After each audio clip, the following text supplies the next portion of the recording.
नमस्कार दोस्तों, आज हम राजस्थान के नक्शे के माध्यम से इसकी स्थिति और विस्तार बहुत ही आसान भाषा में समझने वाले हैं। सबसे पहले अपन इसका अक्षांश और देशांतर विस्तार देख लेते हैं। तो राजस्थान का जो अक्षांशीय विस्तार है वो 23 डिग्री 3 मिनट नॉर्थ से शुरू होकर 30 डिग्री 17 मिनट नॉर्थ पर खत्म होता है ना।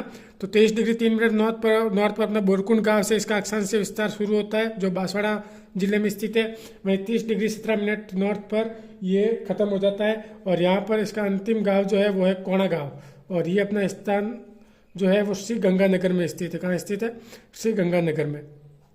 ठीक है भाई, अगर अपन इसके देशांतर विस्तार की बात करें तो 69 डिग्री 31 मिनट से लेकर 78 डिग्री 17 मिनट पूर्वी देशांतर तक फैला हुआ है। तो 69 डिग्री 31 मिनट पर जो अपना पहला गांव आता है यहाँ पे वो है कटरा, मतलब कटरा से इसका विस्तार शुरू हो जाता है। और कटरा कहाँ पे आया हुआ है? जैसलमेर जिले में आया हुआ है। वहीं अगर इसका अंतिम गाँव देखें तो वो आया है धौलपुर में, और उस गाँव का नाम है सिलान गाँव। सिलान गांव धौलपुर, ये इसका अंतिम हो जाएगा अक्षर देशांतर विस्तार में ना।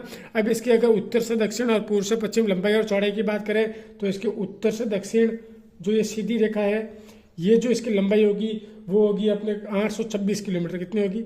826 किलोमीटर। वहीं अगर पूर्व से पश्चिम तक अगर अपन इसकी चौड़ाई देखें तो ये हो जाएगी 869 किलोमीटर। ठीक है, अब इसको याद करने की ट्रिक क्या है? कई बार अपन इसकी इधर और इसकी इधर कर देते हैं। तो ध्यान रखो, ये राजस्थान है तो राजस्थान में हमेशा वीरों की जो छाती है वो चौड़ी रही है ना। तो इसकी छाती हमेशा चौड़ी रहेगी 869 किलोमीटर, और ये है अपनी लंबाई 826 किलोमीटर। वहीं अगर अपन इसके विकर्णों की बात करें तो ये हो जाएगी इसके यहाँ से विकर्ण, एक विकर्ण ये हो जाएगा, ठीक है, और एक विकर्ण यहाँ से लेके ऐसे हो जाएगा।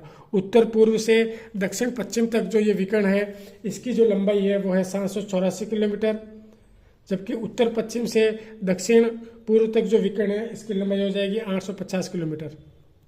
ठीक है, वहीं इसके बीचों बीच जो यहाँ पर जो जहाँ पे ये दोनों रेखाएं मिलती है, अक्सर खड़ी वाली 826 वाली और 869 वाली, वहाँ पे आया हुआ है लामपोलाई गाँव। और लामपोलाई गांव को अपन कह सकते हैं ये राजस्थान का सबसे मध्यवर्ती गांव है, सबसे बीच में गांव कौन पड़ता है? लामपोलाई है ना। लामपोलाई नामक स्थान आया हुआ है, और ये कहाँ आया हुआ है? ये नागौर में आया हुआ है।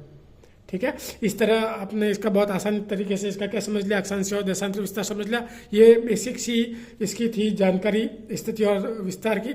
अगर आप संपूर्ण जानकारी चाहते हैं तो चैनल को सब्सक्राइब कीजिए और कमेंट कीजिए संपूर्ण वीडियो के लिए।